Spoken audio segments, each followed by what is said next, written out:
In 1971, at then Hines Junior College, I sat where you're sitting today as a junior in high school, going to Boys State, straight off the farm, didn't know what the hell I was getting into, and came back and was the smartest fella in Robert E. Lee County after 1 week.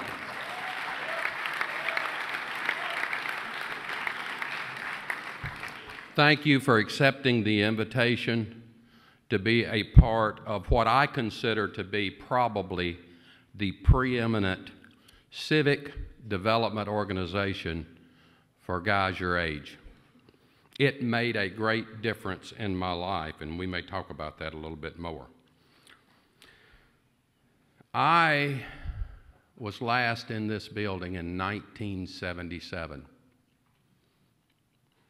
And I introduced Jimmy Carter right here on this stage.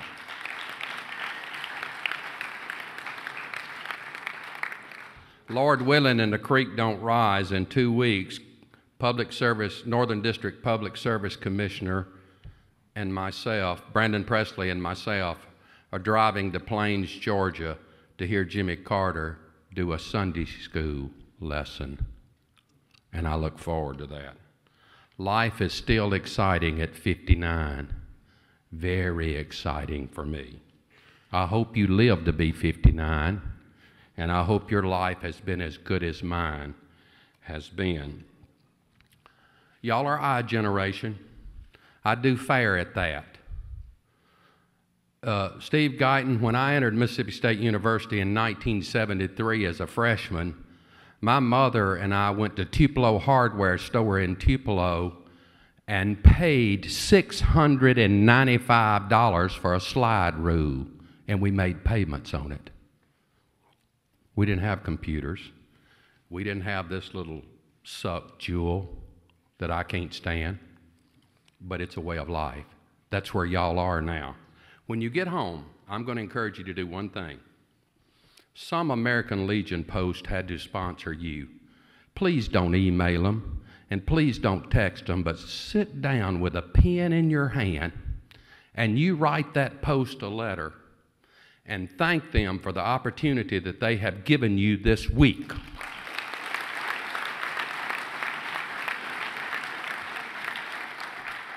Because it's worth it, and it'll mean a lot to them. Now, I am a member of American Legion Post 59 in Tupelo, which just got blown to smithereens. The concrete wasn't even hardly left after the tornado of about 3 or 4 weeks ago. Gonna build back, of course, because American Legion's that type of organization. Nothing gets them down.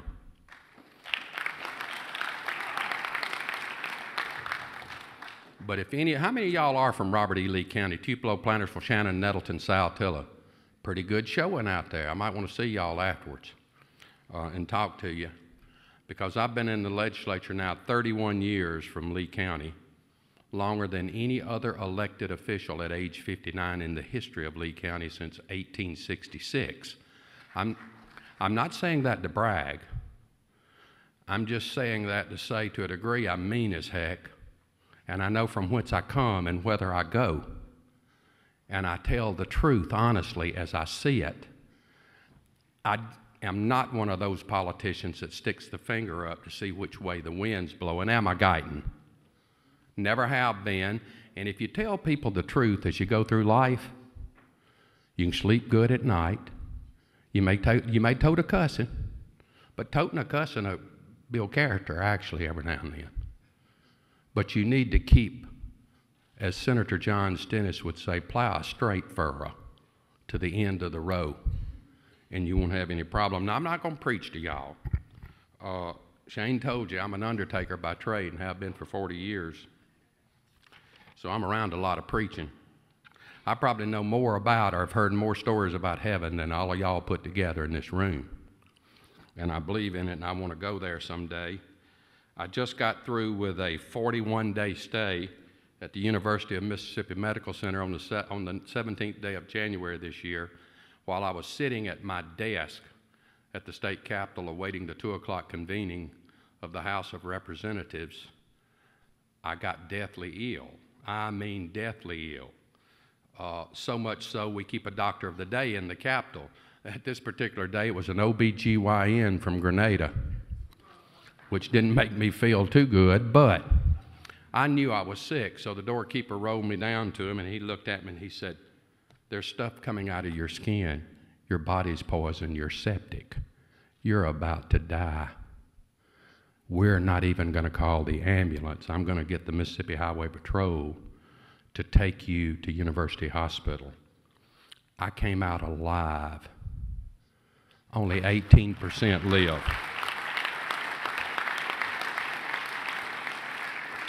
The University of Mississippi Medical Center, by the way, Shane, I don't know why you didn't say this, but it's just because he's a Mississippi State graduate, and I am bi-academic and bi-university. I had a master's degree from the University of Mississippi from the Center for the Study of Southern Culture when I was 45 years old. So education don't stop either, guys. It's a lifelong experience, and don't forget that. When I came out of the hospital, or when I was in the hospital, mostly in trauma care the whole time, I would look out of my window in my step-down unit, and I would see the name on the new hospital, future doctor, Wally Connerly Critical Care Hospital. Dr. Wally Connerly was one of the wonderful old country doctors from Tylertown who ran the University of Mississippi Medical Center for about 10 years and ran it magnificently. Guess who owns the University of Mississippi Medical Center? The people, the government, the government. I make that point to tell you, I don't know where you guys are going with your political philosophy, and I don't even care as long as you got one. Just don't take the one that your mama and daddy taught you, because they don't always know best. When it comes to your politics, the University of Mississippi Medical Center may be one of the most classic examples we have in the state of Mississippi of what's good about the government. Now, in the last 20 years, we've heard a lot about what's bad about the government. But I'm not going to sit here today after 31 years of serving in the Mississippi House of Representatives and talk to you about what's bad about the government. Number one, my mama raised me better than that. She said, go to the cotton patch if you want to talk about bad. But emulate, raise up people. Do positive things, not negative things. I am proud. I was telling this future doctor, I had 16 or 18 years, I believe, that I was the Appropriations Committee chairman for the subcommittee that funded the University of Mississippi Medical Center. You should have seen that place before we got a plan going. It was a dump heap. It's a beautiful hospital now that does fabulous things. It saved my life, and I'm so grateful to it. And it was the government that did a goodly portion of it, because you, the government, own that hospital. I don't want to get too far off, and I'm already 15 minutes. Shane, tell me when it's time to get to questions. I want to tell you a little bit about my life story, because I think it makes a little bit of a point and tells you why I got to where I did.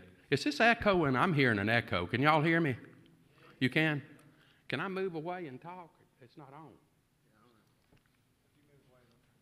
on. Huh? I was born in 1955. It is? Can you hear me? All right. I was born in 1955 in Tupelo. I don't think you can hear me. In Tupelo. And I've lived in Tupelo basically all my life, except for 3 years that I lived in Washington, D.C. when I got out of college here. And Lee County's been good to me, been good to my family. I've educated 4 kids there and 4 kids in the university system of the state of Mississippi that guess who provides? The government. My kids didn't go to Millsaps. Number one, I couldn't afford it at the time. It is a fabulous university. Being the good John Wesleyite and United Methodist that I am, I love Millsaps. Been the fundraising chairman for Millsaps College several years in Lee County. But this public university at Mississippi State provided my first education. Then Northwest Community College, that had a mortuary science program, taught me how to make a living for my family.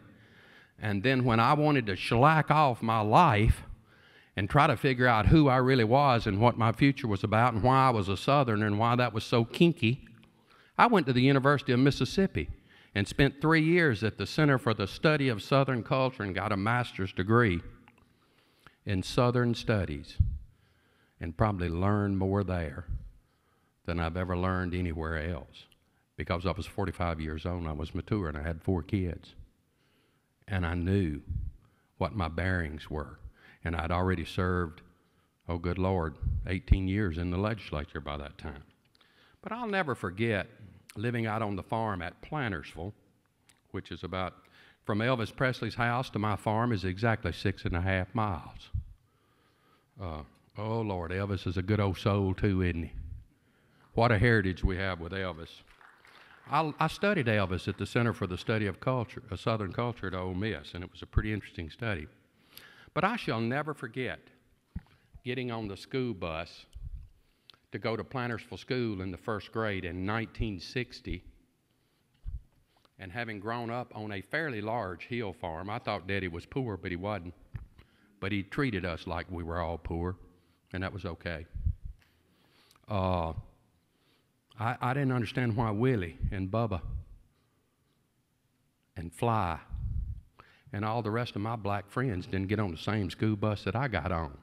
And I cried from the minute I got on that school bus till I got to Miss Young's first grade class, cried for 1 week, asked my mother, "Mother, why am I going to a different school than my friends are going to?" And Mother said, "See your daddy." Daddy said, "I'll tell you later if you don't figure it out." That was not a sufficient answer for me.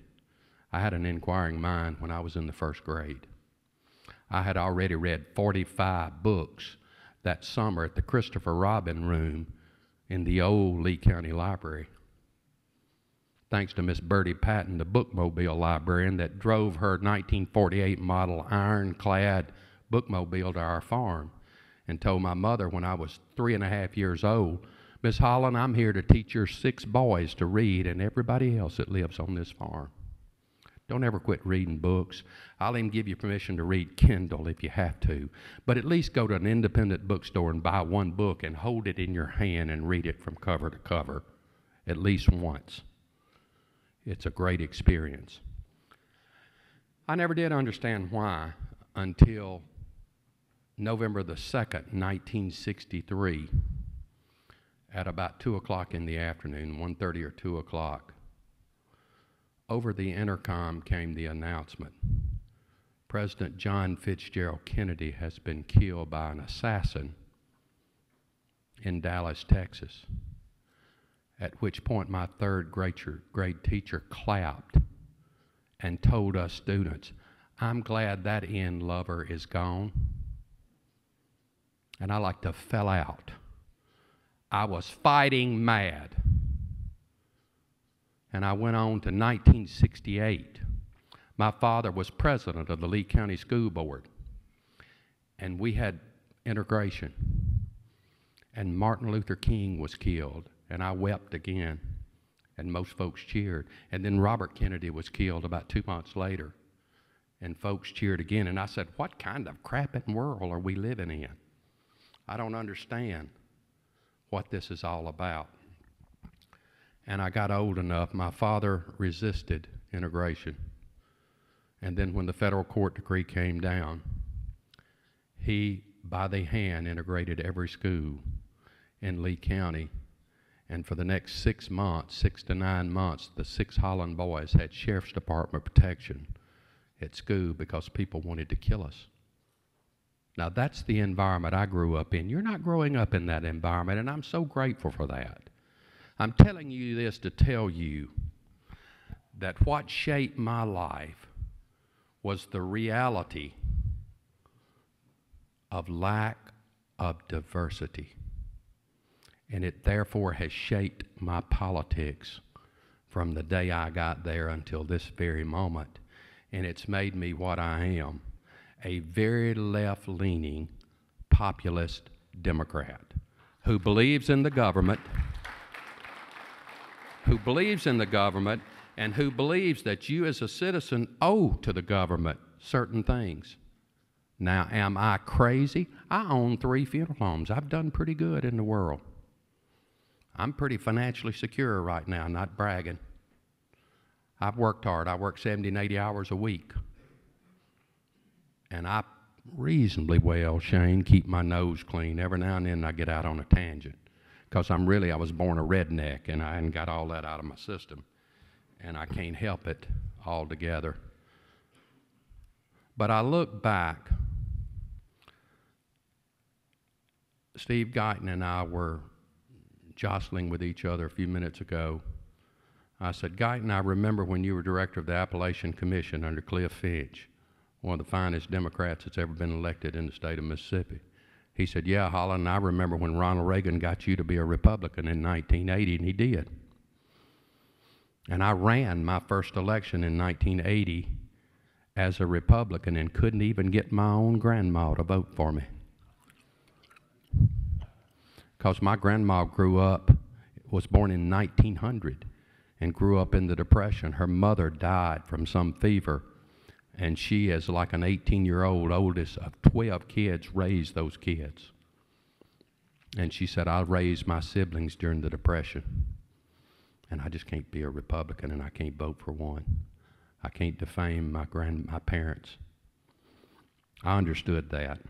I was shaped by a crucible that was really cruel, but has really shaped my politics.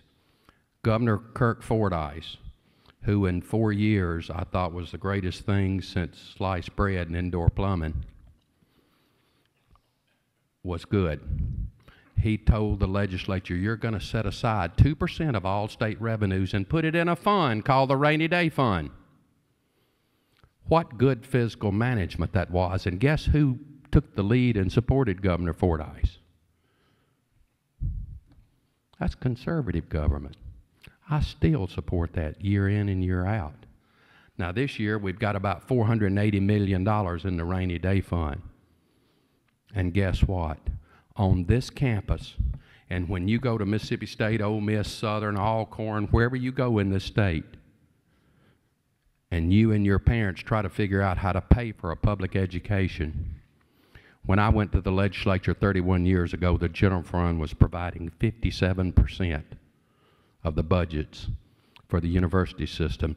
Today, we're providing 18%. And tuition has gone up on middle-class Mississippians for 13 straight years.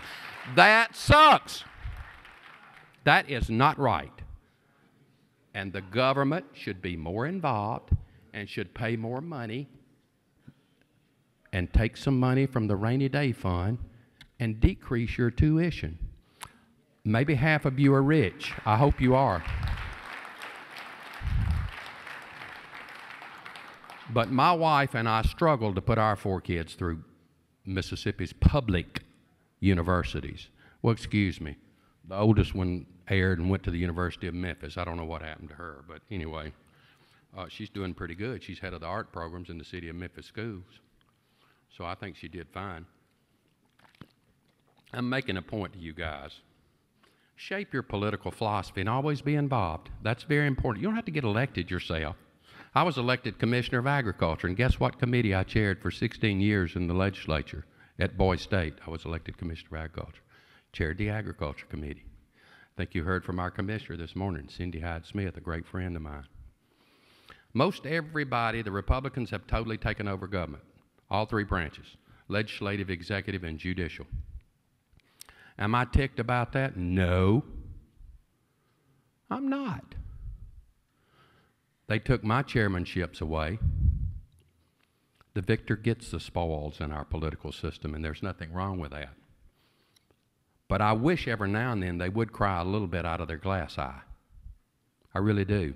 And I wish they'd weep for the university system and the fact that tuition is going up, and the fact that we put into law about 12 years ago that every child in the state of Mississippi, no matter if they were born in hot lips, was guaranteed a certain basic public education. If you want to go private, I am not opposed to that, not never. But that ain't my worry, private. My worry is public as elected official. And we put a formula in called MAEP, which is about as complicated as a computer to me. But we hadn't funded it but once. And we got $480 million in the bank. And school teachers are getting non-renewed contracts. And where they should teach about 28 kids, they're teaching 36 per class right now, just to make it work. I'm sorry, especially in the lower grades, that's an abomination to me. And so I want to take some of that $480 million and put it in the public education.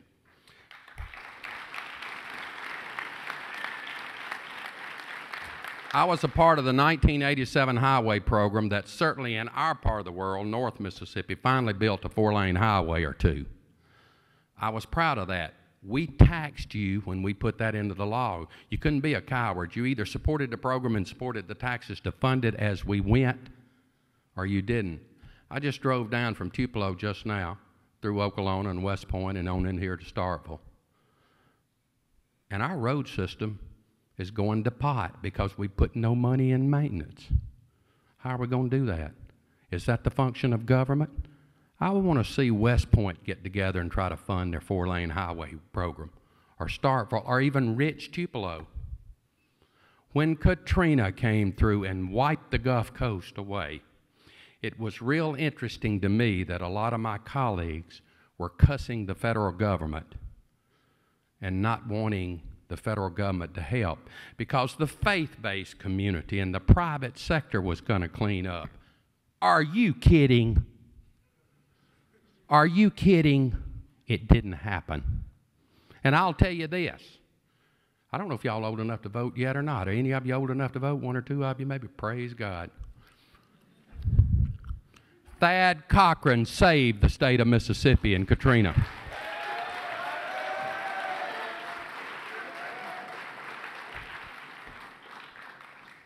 And if my grandmother wouldn't roll over in the Holland family cemetery in my backyard, I'd probably vote in the Republican primary and vote for Thad Cochran. I'm sure Chris McDaniel's a good guy. I don't really know him. I think he's been in the legislature 6 or 8 years. I hadn't seen him much, but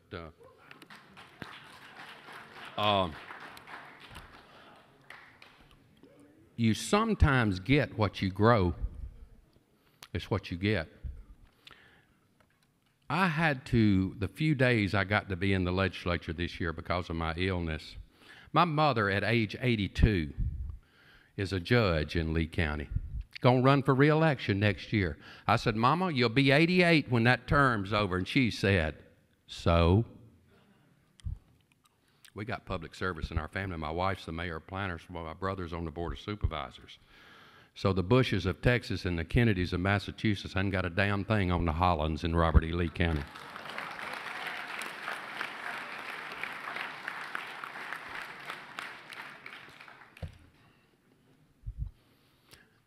Sometimes when you go too far to the left or too far to the right, you create a beast and it comes back and eats you. That's what happens. And that's exactly what's happened to the modern Republican Party in the state of Mississippi. I wish them well. You may be Tea Partiers. That's okay. I told you up front, believe in something. But don't shut my government down, and as long as I serve in the legislature, I'm going to fight for public education, I'm going to fight for health care, I'm going to fight for highways, I'm going to fight for things that make a difference to the people of Mississippi. It's what I'm going to do. It's the way I was raised because I saw people mistreated as I grew up, and I'm not for that. I was talking about my mama. The National Rifle Association has got such a stronghold on our government now that the silly Mississippi legislature passed a bill this year that you can carry a gun in a courthouse in the state of Mississippi. That's bull. That is bull. What good happens in a courthouse? Very little. It's where you go to settle differences that you cannot settle anywhere else. It's why you're there. And with what little energy I had, I hobbled up to the podium and pointed to the NRA lobbyist in the gallery, and I said, ma'am, I've been a gun toter and a hunter all of my life, and I love it, and I open my farm to the public so people can hunt. But Sugar, you have lost your frickin' mind on this one. Too far to the right. Sorry, too far to the right. There's no guns that need to be in courthouses or in state parks. I'm sorry. But that's the law of the state of Mississippi. Well, anyway, I'm not even running for re-election, I don't think. It sounds like a re-election talk. I just got fired up, Steve. Thank you for inviting me, or whoever did. But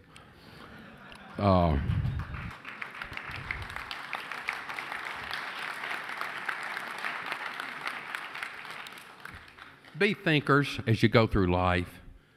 Be a little academic. Don't just follow the crowd. Think about the consequences of what you believe today and how it affects tomorrow, and that's hard to do. I was 17 and 18 once, and boy, was it a glorious time in my life. I loved every second of it. But what you have to do, especially in the political arena, if you're in the House of Representatives, like I have been, or in any elected body, city council, boards of supervisors, United States Congress, yea, even a president may be in this room in the future. You can't just think right here in what you can see. You have to see how that impacts in the future. My life shaped my politics in such a way, my growing up, with quite frankly overt racism to such a point that I can't think of anybody I hate.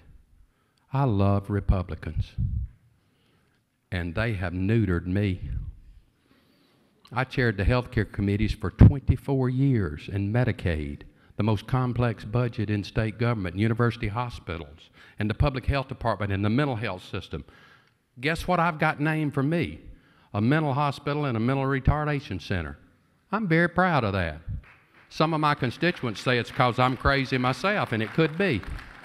But those people have to be taken care of, my friends. And that's a proper function of government. So as you go through, decide what you want to be, work hard at it, think outside the box, and think above and beyond today.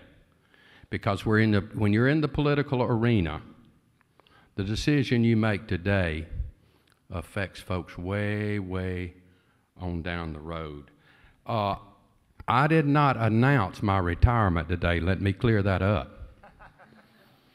About a month ago, when I was still flat on my back on the bed and learning to walk again, I didn't think it was going to be any future for me.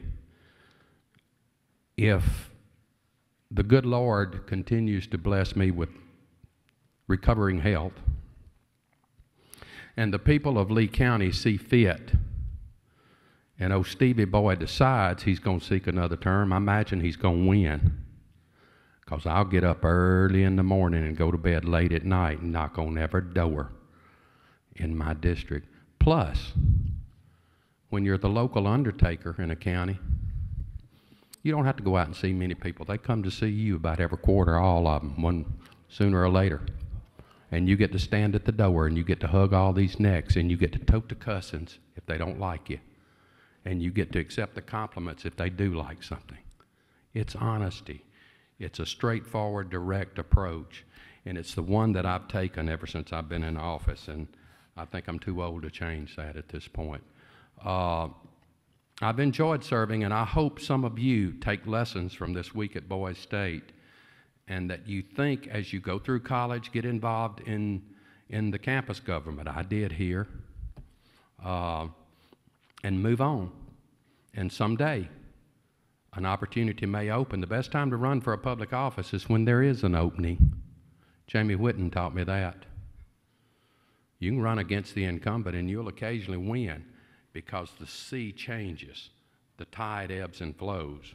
But by and large, the best time to win a public job is when there's an opening. But you don't have to be in public office to be a good public servant. Support candidates, support causes. Believe strongly in them and fight tenaciously to the bitter end, even if you've got to be a Tea Partier or even if you've got to be a left-leaning Democrat, liberal. Do it if you believe it. Thanks.